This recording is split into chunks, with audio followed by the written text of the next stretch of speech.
패배자를 만들지 않는 리더십, 패배자를 만들지 않는 리더십이라는 제목으로 하나님 말씀 증거하도록 하겠습니다. 이스라엘에는 근본적인 문제가 있습니다. 그게 바로 분쟁의 문제입니다. 이스라엘은 12지파 연합체이기 때문에 특별히 그 솔로몬의 사후에 르호보암 때 남북으로 갈라졌죠. 그 이전부터 이런 지역 감정 같은 게 있었던 것 같습니다. 그래서 북쪽, 그러니까 에브라임을 중심으로 한 10지파가 똘똘 뭉쳐 있었던 것 같고, 남쪽이 유다 또는 뭐 베냐민, 그러니까 유다죠, 유다. 이렇게 나눠져 있었던 것 같습니다. 그러니까 남북 갈등이 있었다라는 거예요. 그러지 않아도 남북 갈등이 있는데 압살롬의 반역으로 말미암아 갈등의 골이 더 깊어지고 또 분열이 더 심해졌다, 그런 것을 우리가 알 수 있다라는 것입니다. 지금 19장은 다윗이 이스라엘의 하나됨을 위해서, 연합을 위해서 엄청나게 애쓰고 있는 모습이 나타납니다. 이런 모습이 있음에도 불구하고 뒷부분에 보면요, 여전히 그 분열의 문제들이 있습니다. 근데 만약에 여기서 다윗이 지혜롭게 행동하지 못하고 개판쳤다 그러면은 뭐 이스라엘은 아마 다 흩어지게 됐을 가능성이 아주 크다라는 것입니다. 먼저 지금 스토리가 어떻게 되냐, 맨 뒤를 보면 이런 얘기예요. 북쪽 지파가 압살롬이 죽은 다음에 다윗을 먼저 불렀습니다. 왕으로 오십시오. 그렇게 먼저 불렀다라는 거예요. 그런데 지금 북쪽 이스라엘 사람들이 얘기하는 게 그거예요. 우리가 먼저 불렀는데 왜 니네가 새치기 했냐는 거예요. 새치기 해서 유다 지파가 실제로 요단강을 건널 때는 다윗 모시고 유다 지파가 건넜거든요. 니네가 어떻게 새치기 하느냐? 우리가 먼저 하려고 그랬는데, 우리가 먼저 침발라놨는데, 뭐 그런 거죠. 내가 먼저 사인해놨는데 왜 니네가 새치기 했냐? 이러는 걸로 항의를 합니다. 그때 유다 지파는 뭐라 그래요? 야, 우리 종친이야. 우리 유다 지파가 왕 나온 지파야. 종친이 먼저 해야지 뭘 니네들이 뭘 하고 격가지들이 뭐 이런 식의 얘기를 했다는 것입니다. 그랬더니 북쪽 이스라엘이 열받아가지고 우린 쪽수가 많잖아. 우리 10지파야. 우리의 몫이 10개야. 우리 훨씬 많으니까 우리가 더 우선권이 있지. 그죠? 수로 나오고 피로 나오고. 그래서 이제 다툼이 있었는데 그때 유다 지파의 목소리가 더 컸다, 그 얘기죠. 그래서 결국은 유다 지파가 종친이라는 힘을 가지고 꽉 눌러버렸다. 그게 43절이거든요. 그러니까 무슨 얘기예요? 여전히 분쟁의 씨앗들이 남아 있었다는 거죠. 다윗이 이렇게 애를 썼음에도 불구하고. 근데 애씀이 19장의 내용이 없었다 그러면 하나 되기 힘들었겠죠. 그 결론부터 먼저 보겠어요. 다윗이 이렇게 애씀에도 불구하고 이 정도였으니 만약에 다윗이 애쓰지 않았으면 얼마나 큰 분열이 일어났을까, 그걸 한번 상상해 봤으면 좋겠습니다. 41절부터 43절까지 읽겠습니다. 시작. 온 이스라엘 사람이 왕께 나와 왕께 아뢰되 우리 형제 유다 사람들이 어찌 왕을 도둑하여 왕과 왕의 지방과 왕을 따르는 모든 사람을 인도하여 요단을 건너가게 하였나이까 하매, 모든 유다 사람이 이스라엘 사람에게 대답하되 왕은 우리의 종친인 까닭이라. 너희가 어찌 이 일에 대하여 분내느냐? 우리가 왕의 것을 조금이라도 얻어 먹었느냐? 왕께서 우리에게 선물로 주신 것이 있느냐? 이스라엘 사람이 유다 사람에게 대답하이르되 우리는 왕에 대하여 열 몫을 가졌으니 다윗에게 대하여 너희보다 더욱 관계가 있거늘 너희가 어찌 우리를 멸시하여 우리 왕을 모시는 일에 먼저 우리가 의논하지 아니하였느냐 하나, 유다 사람의 말이 이스라엘 사람의 말보다 더 강경하였더라. 여기서 이스라엘 그런 거예요. 북쪽 이스라엘 말하는 거예요. 그래서 결국은 피가 더 강해, 그러면서 눌러버렸다는 것입니다. 그러니까 여기도 여전히 갈등의 씨앗들이 있죠. 그러니까 만약에 다윗이 여기서 지혜롭게 행동하지 않았다 그러면은 대분열이 일어나겠죠. 여러분 인생 살아보신 분들 느끼지 않습니까? 내가 하나님 앞에서 올바른 리더십을 발휘하지 못해서 하나 되어서 가야 될 것이 막 분열이 돼 버렸어요. 그죠? 분열이 되고 깨지고. 마귀가 역사하기 때문에, 마귀는 분열의 영이에요. 성령 하나 되게 만드는 영인데, 그러니까 마귀가 잠깐 분열시키거든요. 그러니까 분열의 영을 깰 수 있는 힘, 그게 영적 리더십이거든요. 스피리추얼 리더십. 하나님께서 주신 리더십, 그런 걸 가져야 된다라는 것입니다. 그래서 19장을 어떻게 봐야 되느냐? 다윗의 압살롬의 반역 이후에 다윗이 이스라엘을, 남북 이스라엘을 하나 되게 만드는 능력이 임했다, 이렇게 봐야 된다는 거예요. 그 힘이 무엇인가, 그걸 볼 줄 알아야 된다라는 것입니다. 성경에도 나오잖아요. 그 에베소서 4장 3절에 보니까 평안에 매는 줄로 성령이 하나 되인 것을 힘써 지키라. 그 다음에 예수님이 다락방 강화 마치고 난 다음에 대제사장의 기도라는 게 있거든요. 요한복음 17장. 17장의 핵심이 뭔지 알아요? 예수님이 제사장으로서 세상 사람들, 제자를 위해서 기도할 때 하나 되게 해 주십시오. 그게 주제예요. 하나 되게. 11절 보니까 우리와 같이 그들도 하나 되게 하옵소서. 계속 하나 되게 해달라는 게 한 4번 반복이 돼요. 하나 되게, 하나 되게. 교회는요, 분열만 되지 않아도 성장합니다. 가정은요, 하나 되기만 하면 모든 축복과 은혜가 다 임하게 됩니다. 어떤 모임이요, 하나 되기만 하면 강력해질 수 있다는 거예요. 그런데 우리는 엉뚱한 거 추구하죠. 분열하면서 뭘 되길 원한다는 거예요. 다 무너지게 된다는 것입니다. 그럼 오늘 세 가지로 살피겠는데 다윗의 리더십의 영적 리더십 하나 되게 만드는 힘이 어디에 있었느냐?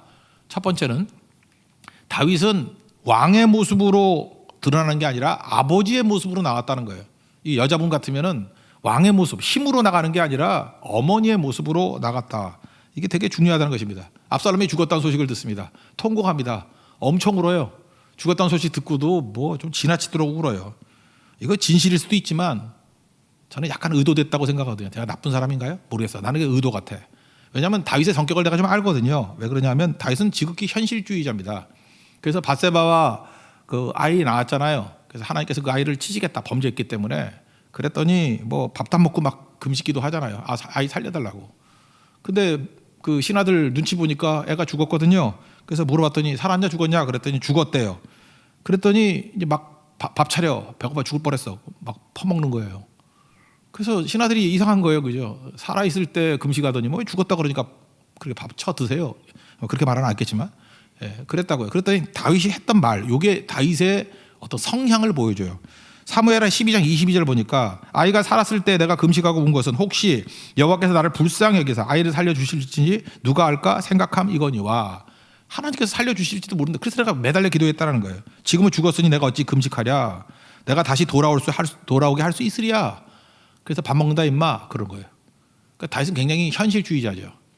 그렇다 그러면 압살롬이 반역자 아닙니까? 반역했고 아무리 사랑하는 아들이 할지라도 이미 죽었어요. 제가 아는 다윗이라 그러면 통곡 거기서 끝나요. 그죠? 더 이상 안 하고 그 다음에 나라를 수습할 뭐 이런 생각을 할 건데 계속 그런 거예요. 계속. 그렇다 보니까 의도성이 있지 않습니까? 이게 무슨 얘기예요? 자기는 왕에서 쫓겨났잖아요. 다시 왕으로 귀환할 때 왕의 모습으로 예루살렘에 돌아오길 원하지 않는다. 그 얘기예요. 나는 아버지의 모습으로 돌아오길 원한다. 그러니까 압살롬을 어떻게 보면 활용한 거겠죠. 나는 아버지의 모습으로. 아버지의 모습으로 돌아와야 막 각기 찢어져 있는 모든 사람들을 하나로 묶을 수 있기 때문에 그렇습니다. 나는 아버지의 모습으로 가길 원한다. 힘이 있으면 분열됩니다. 여러분들 저 모자른 사람들에게 힘 줘봐요. 그러면 누가 날 건드려? 그러면 막 힘을 휘둘러요. 힘을 휘두르면요 분열돼요. 나라도 마찬가지예요. 힘을 막 휘두르는 사람이 나오면은 나라가 4분 5일 돼버려요. 힘은 쓰는 거 아니에요. 오히려 아버지의 모습으로 사랑의 모습으로 나가야 전체가 하나가 되는 거지. 그죠? 그래서 그 중요한 게 그거라고요. 어떤 사람의 그 성향, 어떤 사람의 그릇됨을 알 수 있는 건 뭐냐면 힘이 주었는데도 불구하고 안 쓰는 거예요. 칼은 뽑는 게 아니에요. 그냥 차고만 다니는 거지. 그리고 아버지의 모습으로 갈 때 하나됨이 있을 수 있다. 그런 얘기입니다. 그랬더니 아버지로 막 우는 거예요. 울었더니 원래 승전가 부르면서 와야 될 거 아니에요. 승리한 사람이 있잖아요. 다윗의 부하들. 승리했잖아요. 물론 하나님이 도우셔서 승리했죠. 수풀로 죽은 사람이 더 많았다 그러잖아. 기적적으로 승리를 했잖아요. 근데 막 승전가를 부르고 올라그랬는데 다윗이 너무 우니까 어떤 일이 벌어집니까? 승전가를 부르지 못했다는 거예요. 그래서 성경은 뭐라 그래요? 가만히 들어왔다. 그러니까 뭐예요? 입 다물고 조용히 들어왔다. 그런 얘기죠. 아버지가 되면요 뭘 하느냐 하면은 다윗이 이걸 노린 것 같아요. 승자가 있으면은 반드시 패자가 있는 거예요. 근데 승자도 이스라엘 사람이고 패자도 이스라엘 사람인데 그거 용납하면 안 되죠. 그래서 여러분 마찬가지라고요. 아버지 심정은 이런 거예요. 만약에 애가 둘이 있는데 하나는 뭘 되게 잘하고 하나는 되게 못해. 그러면은 마냥 기뻐하지 못하는 거예요. 한쪽 아이를 마냥 기뻐하다가 그 상대편 두 번째 아이가 슬퍼하거나 괴로워하면은 기쁨을 좀 절제할 수 있겠죠. 그게 아버지 심정이라고. 그래서 아버지 같이 막 우는 거예요. 그래서 오히려 승자가 떠드는 것을 좀 막으려고 하는 그런 게 있다라는 것입니다. 한번 읽어봅시다. 1절부터 4절까지 읽겠습니다. 시작.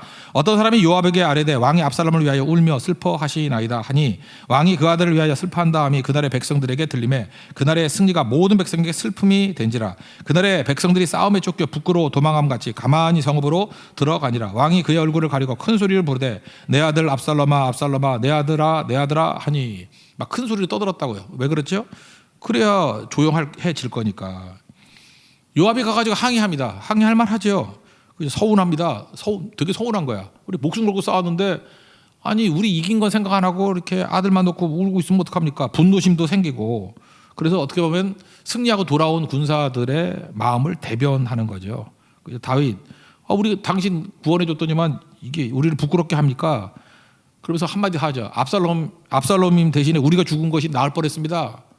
그렇잖아요. 압살롬 죽은 그럼 우리가 죽는 게 좋습니까? 뭐 이런 식으로 막 직언을 막 하더라는 것입니다. 그리고 협박하죠. 당장 나가가지고 싸우고 들어온 군사들 위로해 주라고. 안 하면 나부터 어떻게 할지 몰라 막 이러는 거예요. 그죠? 이전에 고난 당했다고 아마 이유가 더 심할 걸. 이게 신하가 할 소리예요? 그죠? 이렇게 반협박조로 막 얘기하더라는 것입니다. 근데 다윗이요, 자기만 숨어 나가면 되잖아요. 이거 받아들여요. 아버지는 받아들일 수 있어요. 자녀들의 평화를 위해서. 그래서 아비의 모습으로 이런 반협박조, 이게 말도 안 되는 얘기인데 이런 얘기를 받아들이고 나가서 위로하라니까 나가서 위로하는 데를 나가요. 저 이게 아버지의 모습이라고 생각을 합니다. 이것도 한번 읽어보죠. 6절부터 7절까지만 볼까요? 시작. 이에 왕께서 미워하는 자는 사랑하시며 사랑하는 자는 미워하시고 오늘 지휘관들과 부하들을 멸시하심을 나타내심이라. 오늘 내가 깨달으니 만일 압살롬이 살고 오늘 우리가 다 죽었다면 왕이 마땅히 여기실 뻔 하였나이다. 이제 곧 일어나 나가 왕의 부하들의 마음을 위로하려 말씀하옵소서.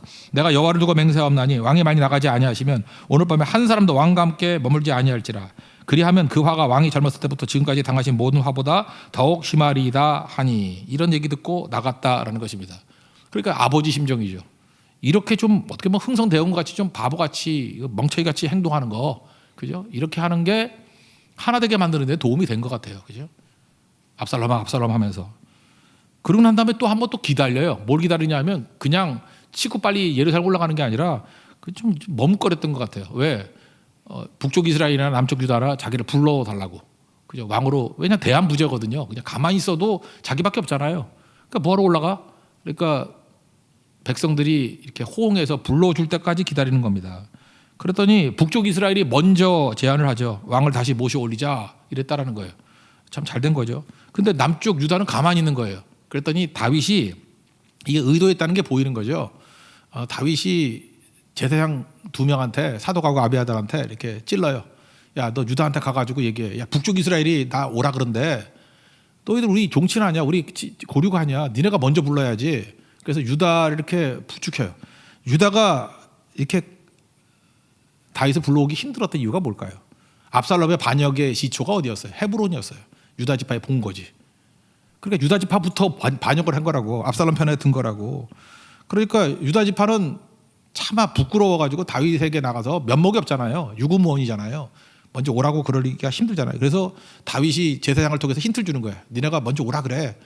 그 왕이 원하는 마음이야. 이렇게 절했다는 것입니다. 그죠? 그리고 북쪽 이스라엘이 먼저 했는데 니네 안 할 거야. 이렇게 경쟁 힘도 막 작동해가지고. 근데 남쪽 유다의 문제는 뭐였어요? 압살롬의 군대 장관이 아마샤잖아요. 아마샤가 군대 장관인데 아마샤가 또 군사력도 있을 거 아닙니까? 이 사람이 뭐 지긴 졌지만 쉽게 또 오기 힘들잖아요. 그래서 이렇게 얘기를 해요. 지금 국방장관이 요압인데 차기 국방장관 아마샤 그래요. 다 용서한다 그런 뜻이죠. 차기 국방장관의 아마샤를 할 거야. 이거 내 맹세 이렇게 얘기했다라는 것입니다. 그러니까 반역했던 무리들도 포용하겠다는 거죠. 그러니까 머뭇거리는 사람들 다 품었다라는 것입니다.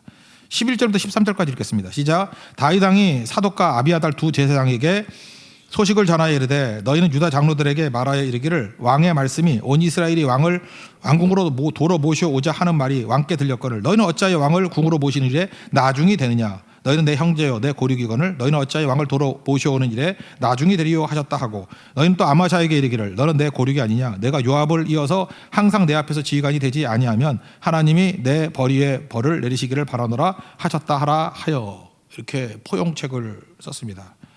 그랬더니 이 남쪽 유다 애들, 유다 애들도 이상한 애들이에요. 그죠? 한 걸음 더 나가요.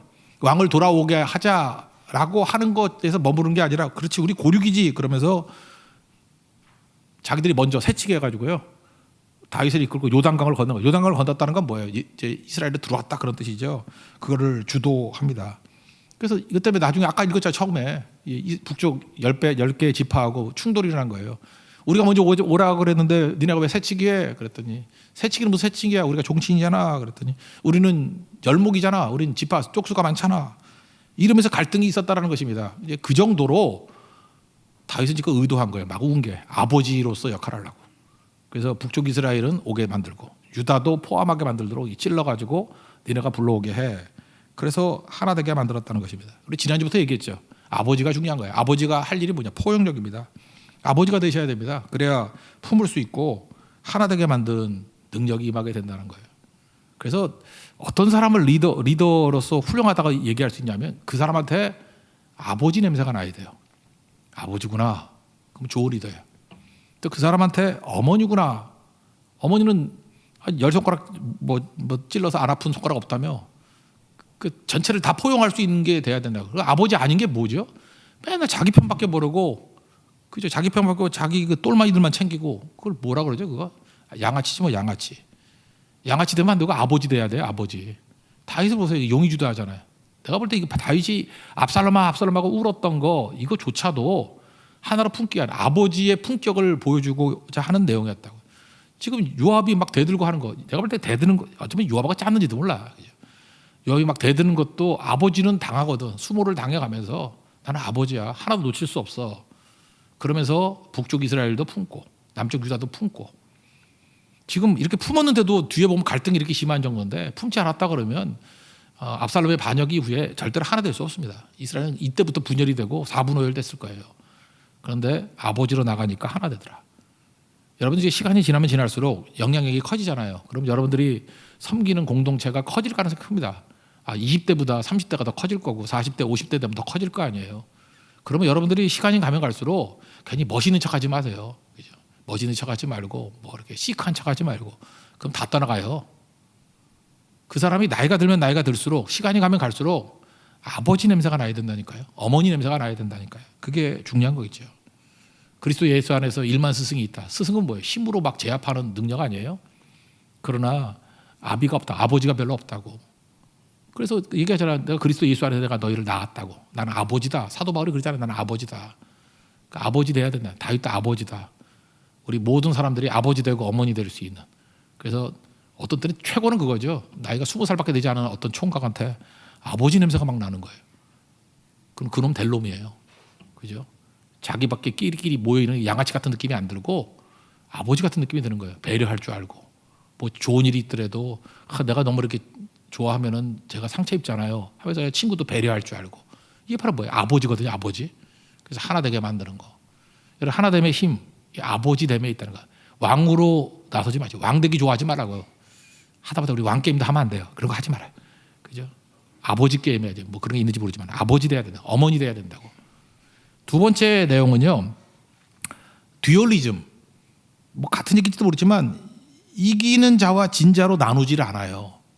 또는 옳은 자와 틀린 자를 나누지 않아요. 우리 인간은 원죄가 뭐예요? 선악과 먹은 거 아니에요? 선악과 먹었다는 게 뭡니까? 선악의 판단을 내가 하는 거 아니에요. 그러니까 우리는 앉아가지고 하는 짓이 뭐냐면 이게 점수 매기는 거야. 뭘 보면 얘가 옳고 쟤는 틀리고. 여러분 그러지 않아요? 목사를 보면서도 오늘 설교는 잘했고 못했고 맨날 이거죠. 목사 둘이 있으면 전 목사는 더 훌륭하고 이거는 쪼다고 맨날 그런 거 아니에요? 뭐 형제 2명이 나타났다면 이놈은 키도 크고 멋있고 이놈은 뭐 그만하자 상처 입을까 봐 하여튼간에 그래요. 그러니까 맨날 점수 매기고 맨날 누가 선이냐 악이냐 누가 옳으냐 틀렸냐 누가 좋으냐 나쁘냐 우리는 맨날 그 짓을 하고 있다가 머릿속이 그걸로 구조화돼 있어요. 그게 선악과라고 그게 원죄라고. 인간은 맨날 그러고 있잖아요. 그러니까 인간이 원죄이기 때문에 인간은 반드시 분열되게 돼 있다니까. 이게 분열 인자를 갖고 있어요. 맨날 그런 거 하는 거 말을 안 해서 그렇지. 그러니까 인격이 있다는 사람은 말을 안 할 뿐이야. 머릿속은 팽팽히 돌면서 표현만 안 할 뿐이야. 근데 다윗은 그러지 않았다라는 거예요. 절대로 위너와 루저 나누지 않았다. 이게 되게 중요한 거죠. 일단은 뭐 다 품었죠. 시므이 아시지 않습니까? 심주작에서 뭐 비루 앉아에 가라 뭐 하면 욕하고 여기 보니까 베냐민 지파 쪽에는 시므이가 나오고 시바가 나와요. 다 시자인데 여자들이 싫어하는 시월드인데 시므이, 시바 여자들이 아닌 성경 시편 시자 들어가서 그렇잖아요. 일단 시므이는 나쁜 놈이죠. 왜 나쁜 놈이에요? 다윗이 어려울 돌아다닐 때 막 욕했잖아요. 저주하고. 그러니까 이건 악한 놈이죠. 시바는 어떤 사람이었어요? 무비보셋의 시종이었잖아요. 근데 거짓말했죠. 무비보셋이 다윗에게서 마음을 떠났다, 배신했다, 그러지도 않았는데 그래서 그것 때문에 다윗에게 점수 없고 그 다음에 무비보셋 모든 땅 다 네 거야 그랬잖아요. 그거 노린 거죠. 그러니까 두 나쁜 놈이 이제 맞는 거예요. 그중에 특별히 시므이는 1000명 끌고 나왔네. 1000명 끌고 나와가지고 목숨을 구걸하죠. 그러니까 시므이 보면 참 비겁하다, 천박하다 그런 생각이 들어요. 근데 시므이가 했던 일이 뭐래? 얼마나 그 얄팍한 놈인지. 요단강 건너야 되잖아요. 근데 여자들이나 이런 사람들 좀 힘들까봐 나룻배까지 갖고 와가지고 이 배 타고 건너서서 와 정말 아부를 하려면 이 정도는 해야지 그죠? 시므이. 하여튼 나쁜 놈이잖아요, 그죠? 근데 이도 품어줘요. 너 안 죽는다. 그 죽인다 그러는데 안 죽는다 그렇게 얘기한다고요. 16절부터 19절까지 읽겠습니다. 시작. 바후림에 있는 베냐민 사람 게라의 아들 시므이가 급히 유다 사람과 함께 다윗왕을 맞으러 내려올 때 베냐민 사람 1000명이 그와 함께하고 사울 집안의 종 시바도 그의 아들 15과 종 20명과 더불어 그와 함께하여 요단강을 밟고 건너편 왕으로 나아오니라. 왕의 가족을 건너가게 하며 왕이 좋게 여기는 대로 쓰게 하려 하여 나룻배로 건너가니 왕이 요단을 건너가게 할 때 게라의 아들 시므이가 왕 앞에 엎드려 왕께 아뢰되 내 주여 원하건대 내게 죄를 돌리지 마옵소서. 내 주 왕께서 예루살렘에서 나오시던 날에 종의 패역한 일을 기억하지 마시오며 왕의 마음에 두지 마옵소서. 나 같으면 당장 죽일 것 같은데. 아비새가 그랬죠. 그 저주할 때도 내가 가서 죽여버릴까요? 그랬더니 그러지 말라 그랬더니 아비새가 또 열받았어요. 아비새 그러니까 참 정의로운 사람이죠. 열받는 사람이 아비새. 그죠? 아비새. 왕을 저주하는 저럼 죽여버릴까요? 그랬더니 다윗이 또 뭐라 그래요? 내가 무슨 상관이냐? 이게 무슨 뜻이냐면요. 용서하고 안 하고의 문제는 네 문제가 아니라 내 문제야. 그런 뜻이에요. 네가 무슨 상관이냐? 용서하고 안 하고는 내 문제야. 난 용서할 거야. 그런 거예요. 난 용서할 거야. 그죠? 그래서 용서하고 너 사는 거 맹세한다. 그렇게 얘기를 해요. 그래서 시므이 살려줍니다. 잘 보세요. 이거 보세요. 시므이 하나 죽여서 뭐 할 거야, 그거. 이런 진짜 쓸개도 없는 놈. 이거 살려서 이거 죽여서 뭐 할 거냐고. 근데 시므이 하나를 살려주는 걸 통해서 베냐민 지파의 민심을 얻잖아요. 되게 중요한 거예요. 여러분 복수. 그러니까 쉽게만 생각하라가 복수하면 속은 시원할지 모르지만 그거에 딸려 있는 그 한 부분을 다 놓쳐버리는 거예요. 지금 다윗이 뭐라고 했어요? 이스라엘이 통합을 목적으로 하고 있는데 시므이 이거 죽여서 뭐해? 오히려 이런 쓰레기 같은 놈 살려둬가지고 베냐민 지파를 품는 게 훨씬 더 낫죠. 그죠? 그러니까 다윗은 항상 전체를 하나로 만드는데 모든 관심이 있었다는 것입니다. 링컨이 그랬잖아요. 에이브라함 링컨이. 나중에 대통령 되고 나서 정적들 다 내각의 요직에 다 넣었잖아요. 그 슈어드 국무장관이 제일 중요한 거잖아요. 슈어드 그 정적이었어요. 재무장관 체이스라는 재무장관 이것도 돈 다루는 거 아니에요. 요직에 정적 넣었어요. 베이츠 법무장관 그 장관 중에 되게 제일 요직에 있는 세 장관을요 다 정적으로 채웠어요. 그러니까 링컨이지. 반면에 양아치들의 특징이 뭐예요? 맨날 지 편만 굵어 먹으려고 그러고. 그러니까 링컨이 왜 미국에서 위대한 대통령으로 지금까지 존경받습니까? 통합의 대통령이거든. 하나 되게 만든 대통령이거든. 정적까지도 품을 수 있다는 거. 그러니까 그때부터 미국이 흔들리다가 하나가 됐다 그러잖아요.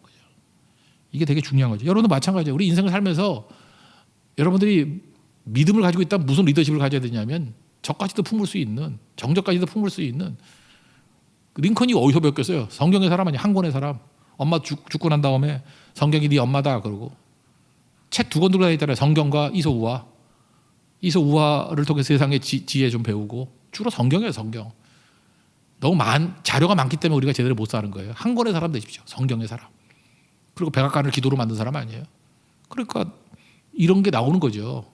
이 지혜는 세상이 주는 지혜가 아니에요. 하나님으로부터 나오는 지혜죠.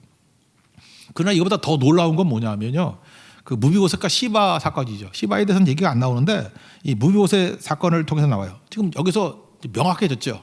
무비보셋이 결백하고 시바가 거짓말했다라는 거. 그죠? 무비보셋은 어떤 모습이 있었냐면 다윗이 예루살렘에서 쫓겨나고 난 다음에 너무 마음이 슬퍼가지고 발 맵시도 내지 않았고 발 맵시가 뭐예요? 발도 이렇게 다듬나? 이스라엘이든 다 이상한 애들이야. 그죠? 여러분 발 이렇게 뭐 다듬는 남자 있어요? 있을지도 모르겠어요. 나만 안 그러는지 모르지만 수염도 안 잘랐대. 그죠? 이렇게 수염을 잘 다듬는 거. 여러분 그 조선시대만 해도요. 그 조선시대 남자들의 최고의 멋부림이 뭔지 알아요? 일단 하나만 물어볼게요. 조선시대 남자가 제일 부러워했던 남자가 누군지 알아요? 그게 관운장이에요. 관운장의 수염. 조선시대 때는요. 대머리가 되는 것 때문에는 원망한 사람이 아무도 없대. 어차피 묶어놓은 거니까. 수염이 안 자라면은 그건 수치력이었대요. 그래서 최고의 영광이 수염이거든. 수염. 이스라엘도 마찬가지라고요. 수염 잘 다듬는 거. 근데 수염도 손대지 않았다. 이거 뭐 슬프다 그런 뜻이거든. 나 개판이다. 그다음에 옷도 빨지 않았대요. 이건 더러운 건데 왜 이렇게 하지? 나 모르겠어요. 하여튼 다윗이 도망가 있는 동안에 옷도 빨아입지 않고 뭐 이렇게 대충 살았던 것 같아요. 슬프다라는 표현인 것 같아요. 그죠? 그래서 설명을 하잖아요. 내가 다윗 당신 쫓아가려고 그랬던데 내 종 시바가 내가 안장까지 지어놨는데 나 태우지 않고 그냥 가버렸다고. 나중에 보면 앞에 알죠? 그 16장 1절에 보니까 시바가 뭘 했어요? 그 안장에다가 원래 무비옷이 타야 될 거에 먹을 거 잔뜩 실었죠. 16장 1절 보니까 다윗이 마루턱을 조금 지나니 무비보셋의 종 시바가 안장 지은 두 나귀에 먹을 거 잔뜩 싣고 왔다. 그런 얘기 나오잖아요. 아세요? 그리고 그 나귀에 뭐 여자분들 타십시오 뭐 이러고 이건 젊은이들이 먹으라 뭐 이러잖아요. 그러니까 이때예요. 이때 이 나귀에 원래 누가 탔어야 돼요? 무비보셋이 타고 다윗과 합류하려고 그랬는데 시바가 사기친 거죠. 거짓말한 거죠. 명백한 시바의 거짓말이에요. 그러면 여기서 한번 봅시다. 저는 이 구절을 읽을 때마다 항상 옛날에 궁금했어요. 아니 지금 명명백백하잖아요. 그죠? 무비보셋이 깨끗했고 시바 나쁜 놈 아니에요 진짜. 욕 같잖아 이름도. 시바. 그죠? 이거 욕 같은 놈이야 진짜 이거. 그러면 다윗이 여기 뭐라 그래요? 야 무비보셋 너는 결백해. 시바 이 나쁜 놈 죽여버려. 그래야 될 거 아니에요. 근데 다윗이 어떻게 하느냐면요. 시바를 벌하지 않고 재산을 반으로 나눠. 그 원래 다 무비보셋 거였는데 반은 무비보셋이 다시 돌려주고 반만 더 가져. 그러고 끝내버려요. 29절 읽겠습니다. 29절 시작. 왕이 그에게 이르되 내가 어찌하여 또 내 일을 말하느냐. 내가 이르노니 너는 시바와 밭을 나누라 하니. 여기서 중요한 게 뭐냐면 다윗이 시바가 나쁜 짓 했다는 거 알아요. 그 자기도 실수했잖아요. 시바의 말을 듣고 오해한 거 자기 경솔했잖아. 그럼에도 불구하고 시시비비를 가리지 않아요. 우리 맨날 그러잖아. 시시비비를 가리자. 삼자 대면하자. 다윗이 그러지 않았던 이유가 뭘까요? 이유는 하나예요. 무비보셋을 옳은 자로 만들면 시바는 틀린 자가 되잖아요. 그럼 하나가 될 수 없잖아요. 이해가 되십니까? 우리 많은 사람들 가운데 정의 외치다가 4분 5일 시키는 사람 되게 많아요. 지금 다윗이 일부러 시시비비를 안 가리는 거예요. 뭐 그러잖아요. 삼자 대면하자고. 대면해서 뭐 할 거야? 그러면 누가 옳은지 그른지가 판명이 될지 모르지만 둘은 원수 될 걸? 그거 아니에요? 사랑하는 관계에서는요. 어떤 때는 그냥 덮고 갈 때도 있는 거예요. 왜? 하나됨이 더 중요한 가치이기 때문에. 그거 알아서 뭐해? 그래서 가끔 영화 같은데 멋있는 사람들 그러잖아. 뭐 이렇게 얘기하려고 그러면 아 됐어 안 들을래. 그 들으면 내가 너하고 관계가 안 좋아질 것 같아. 그리고 가버리잖아요. 영화도 한 번 보세요 그런 거. 좋은 영화 보면 거기서 감동이 팍 오잖아. 와 그릇이 크네. 큰 그릇 이러잖아요. 그러니까 이런 부분이 있다는 거예요. 근데 우리는 본질이 뭐냐면 선악과예요. 내가 시시비비를 가리기를 원해. 그게 옳고 그러고 맨날. 그래서 어떻게든 마귀는 그거 갖고 갈라지게 만드는 거라고요. 제가 나온 학교에 선배가 있습니다. 윤동주 시인이에요. 윤동주 시인. 윤동주 시인은 일제와 저항하고 뭐 일본에서도 뭐 싸우다 죽은 사람 아니에요 감옥에서. 그죠? 하늘으로 한 점 부끄러 먹기를 뭐 이랬던 사람 아닙니까? 제가 있던 그 상대 바로 위에도 윤동주 시비도 있고 그랬어요. 그래서 뭐 매일같이 그 앞에 하루에 한 번씩은 봤어. 윤동주 시비. 윤동주 훌륭한 우리 선배고 좋으신 분이에요. 그러다 보니까 우리는 윤동주에 대해 공부를 많이 하잖아. 근데 하나 모를까. 윤동주가 창씨 개명을 했을까요? 안 했을까요? 했어요. 왜냐하면 창씨 개명 원해서 한 게 아니고 안 하면 일본 유학을 갈 수가 없으니까. 그 시대를 살았다는 거 잊지 말라고요. 윤동주 정말 애국자고 그죠? 뭐 독립을 위해서 뛰는 사람이고 자기 생명 바친 사람이고 윤동주를 누가 시비 거냐고. 근데 윤동주 창씨 개명했어요. 하리누마 도주라고. 하리누마 성 바꾸고 도주. 동주가 도주인가 봐 일본 말로. 하리누마 도주. 근데 이게 정신당한 놈을 본다 그러면 윤동주 봐라 이게 창씨 개명하지 않았냐 이러면서 이걸 또 분열을 시킨다 그러면 이건 나쁜 놈이죠. 이유가 뭐예요? 그 시대를 살았던 사람으로서 이건 어떤 방법 아니에요, 그죠? 일본 가려고 그러면 할 수 없이 한 거지. 그러나 그의 삶이 어떻게 친일파예요? 그의 삶이 어떻게 변절의 삶이냐고 생명 걸고 싸운 삶이지. 그러니까 잊지 말라고요. 다윗이 그거를 품었던 사람이에요. 시바까지 품었어요. 시바까지. 그러니 뭐 나머지 사람들이 안 품을 수 없는 거죠. 그래서 잊지 말아야 될 게 뭐냐면 지금도 여러분들이 지금 어떤 공동체의 리더로서 살 때 언제부터 갈라지기 시작했는지 한번 곰곰이 생각해 보세요. 시시비비 가릴 때 아니었어요?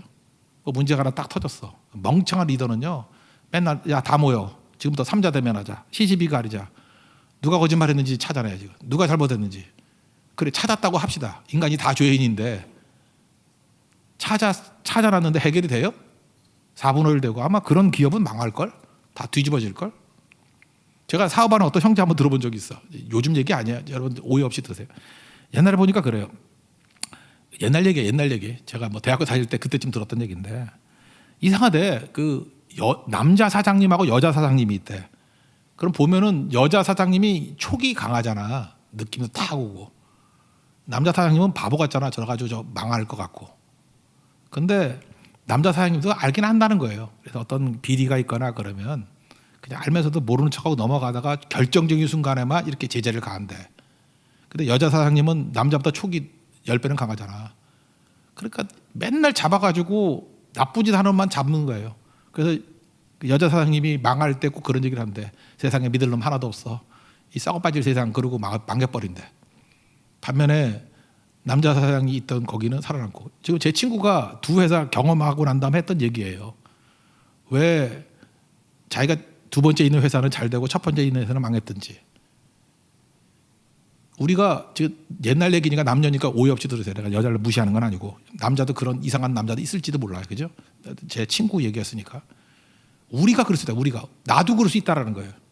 다윗은 어떤 사람이죠? 비리 알았어요. 그렇지만 그거 캘라 그러지 않고요. 하나 되게 만들어. 시바까지도. 나쁜 놈이잖아요. 시므이는 나쁜 놈. 시바는 거짓말하는 놈. 이 시시비비 가르면 다 죽여버려야지. 다 죽여버린다 그러면 우리도 죄인인데 하나님 앞에서 하나님께서 시시비를 가려서 건졌다 그러면 우리 중에 살아날 사람이 누가 있어? 다 죽지. 하나님께서 우리의 죄를 간과하셨다 그러잖아요. 간과가 뭐예요? 덮어버렸다는 거 아니야. 그죠? 간과하셨대요. 그리고 예수 그리스도의 보혈의 피로 덮어버렸대요. 그리고 우리를 품어주신 거 아니에요? 다윗에게 이거 배워야 돼요. 어딜 가든지 이상하게 내가 하기만 하면 이상하게 승자와 패자가 갈라져. 내가 하면 옳은 자와 나쁜 자 갈라져. 그리고 자꾸만 나도 모르게 내가 접하는 사람들을 나누는 거야. 얘는 좋은 애, 나쁜 애. 얘는 우리 회사에 꼭 있어야 돼. 얘는 없어져야 돼. 그러면 그 없어져야 할 애가 나쁜 게 아니라 여러분의 머리가 나쁜 거예요. 돌대가리가 아니라 머리가 나쁘다. 악하다, 악하다. 이불. 머리가 악한 거예요, 악한 거. 그거 고쳐야 된다는 것입니다. 하나 되게 만드는 힘이 뭔지 아시겠죠? 결코 이분법적으로 선악과로 나가지 마십시오. 판단하지 마십시오. 그게 하나 되게 만드는 힘이다. 그런 얘기라는 것입니다. 그 세 번째 하나 되게 만드는 힘이 뭐냐면 이거예요. 나보다도 상대를 아름답게 만드는 거예요. 이게 되게 중요하다고 생각해요. 나보다도 상대를 아름답게 만드는 거. 이거 이유가 뭐냐? 이거 쭉 읽다 보면요. 다윗보다도 무비보셋이 더 훌륭하다 이런 느낌을 받아요. 그거 안 받아요? 그렇게 받아야지 맞는 거예요. 다윗이 그걸 노린 것 같다는 거예요. 제 생각에는. 어차피 자기가 실수한 거 아니에요. 근데 이런 행동을 했는데 이게 말도 안 되는 행동을 하잖아요. 그걸 통해서 무비보셋이 다윗보다 훨씬 더 훌륭하다. 이렇게 그런 느낌을 받게 만든다는 거예요. 무비보셋이 뭐라 그러냐 하면은 나는 배신하지 않았고요. 모함입니다. 이거 모함이에요. 그렇지만 내가 뭐 할 말 있겠습니까? 왕이시니까 왕의 처분대로 하십시오. 내 주의 뜻대로 행하시옵소서. 그런 얘기죠. 그러고 난 다음에 내가 이제까지 왕한테 받았던 은혜도 너무나도 큽니다. 내가 이미 베냐민 사울의 후손으로 죽을 사람이었는데 당신이 은혜 베풀어 주셔가지고 왕의 식탁에서 밥도 같이 먹게 만드시고 내가 받은 바 은혜가 너무너무 큽니다. 그죠? 그러고 난 다음에 다윗이 뭐라 그러냐면 밭의 반을 시바에게 줘버리라, 뭐 반반씩 나누라 그런 얘기를 하니까 그 다음에 뭐라고 얘기하느냐면 난 땅도 필요 없다고. 왕이 평안하게 이렇게 예루살렘으로 돌아온 것만 해도 기쁘다고. 땅은 나는 관심 없으니까 그냥 시바가 다 갖게 해 주세요. 여기까지 딱 오면은 다윗이 부끄럽지 않겠어요? 오히려 무비보셋이 참 대단한 인격이다. 역시 요나단의 아들이야. 이런 느낌이 안 드나요? 한번 읽어봅시다. 27절부터 30절까지 읽겠습니다. 시작.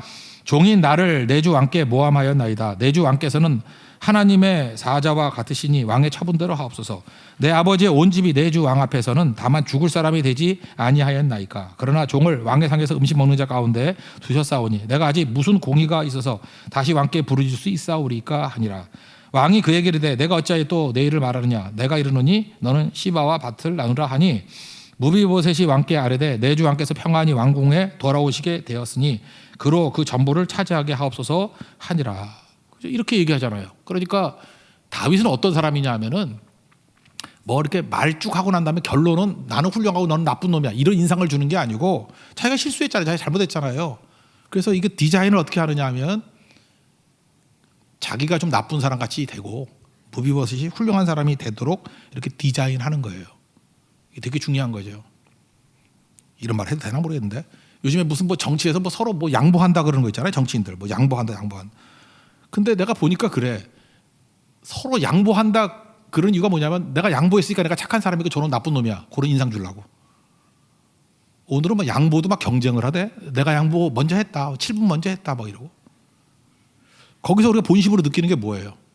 아, 이 사람은 결국 자기밖에 모르는 거구나 둘 다. 그런 느낌 받지 않아요? 양보한다 그러면 이미지조차 상대가 더 좋아지게 만드는 게 양보지. 양보했다 그러면서 실리는 자기가 나 챙기는 거 아니야. 나 좋은 사람이고 저놈의 고집불통이라서 양보 안 해서 내가 먼저 양보했어. 나 착하지?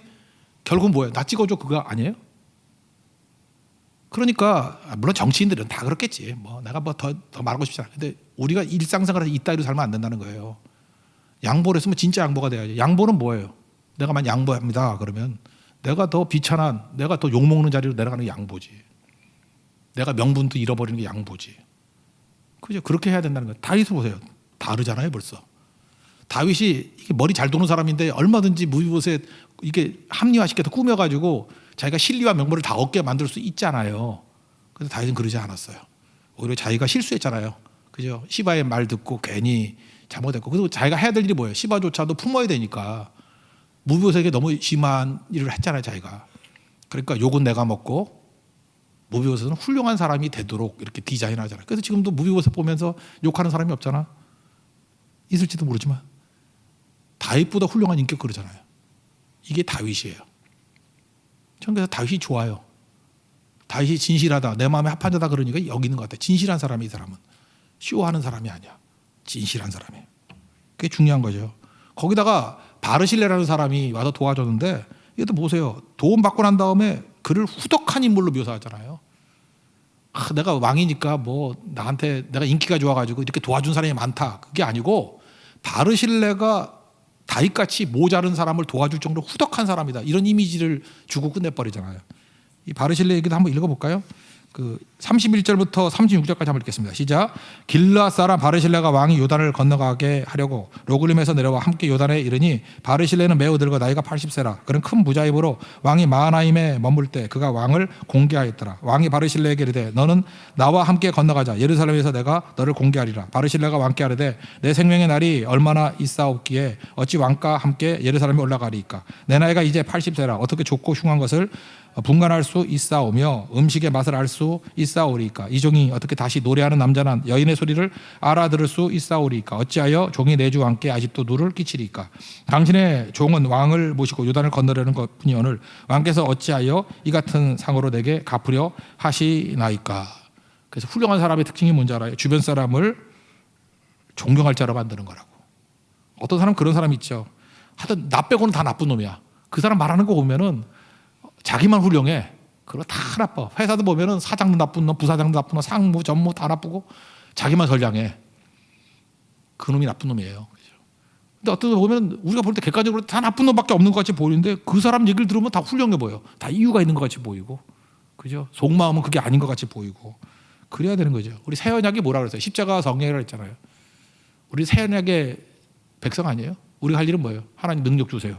그래서 희생하고 십자가 지게 해주세요. 제가 볼 때 여기에 다윗이 지는 십자가가 많이 보여요. 요압 앞에서도 십자가 지는 모습이 보이고, 무비보셋과 시바를 품어야 되기 때문에 무비보셋 앞에서 자기가 악역을 자처하고 무비보셋을 훌륭하게 만드는 십자가가 보이잖아요. 그리고 또 뭐가 보여요? 자기가 성령, 또 다른 사람이 성령이 되는 거예요. 돕는 자가 되는 거, 보혜사, 돕는 자가 되는 거 잘 도와주잖아요. 이런 다윗이 있었기 때문에 하나됨이 유지가 된 거예요. 뒤에 아까 얘기했죠. 그래도 막 싸우는 백성들인데 다윗이 이렇게까지 하니까 아버지 같은 역할을 하면서, 그죠? 아버지로 나가고 그다음에 위너 루저 없이 만들고 이긴 자 진 자 없이 만들고 그리고 나중에 뭐예요? 상대방을 이게 훌륭하게 존경하게 만들어주는 이런 아름답게 만드는 작업들을 하고 이게 엄청난 작업 아니야. 이러고도 갈등이 있었는데 만 이거 없었다 그러면 이스라엘은 4분의 1 돼서 끝났습니다. 하나님께서도 우리를 부르실 때 이걸 위해서 부르셨다고 생각을 합니다. 여러분들 가는 곳마다 십자가 정력으로 말하며 하나 되게 만드는 능력의 종되기를 축원합니다. 디모데전서 4장 4절 하나님께서 지으신 모든 것이 선하기 때문에 감사함으로 받으면 버릴 것이 없다. 잠깐 버리는 사람 되지 마십시오. 여러분 손에 들어가면 다 버릴 것이 없는. 그래서 하나님 나라에는 쓰레기통이 없다 그러잖아요. 시므이, 시바 이게 인간들이에요. 얘네도 품잖아요. 그죠? 얘네도 품을 정도면 뭘 못 품겠어요. 무이봇에 영웅 만들고 바르실레 영웅 만들고 요압도 이거 뭐 이상한 사람인데 품고 아마샤 이건 반란군 사령관이었어요. 너 차기 내가 장관으로 시켜줄게. 국방장관 시켜줄게. 그게 다윗이에요. 우리가 가는 곳마다 전체를 하나로 묶을 수 있는 성령의 사람들은 축복이 임하기를 기원합니다. 자리에서 일어나겠습니다. 볼을 내려주셔서 찬양하겠습니다.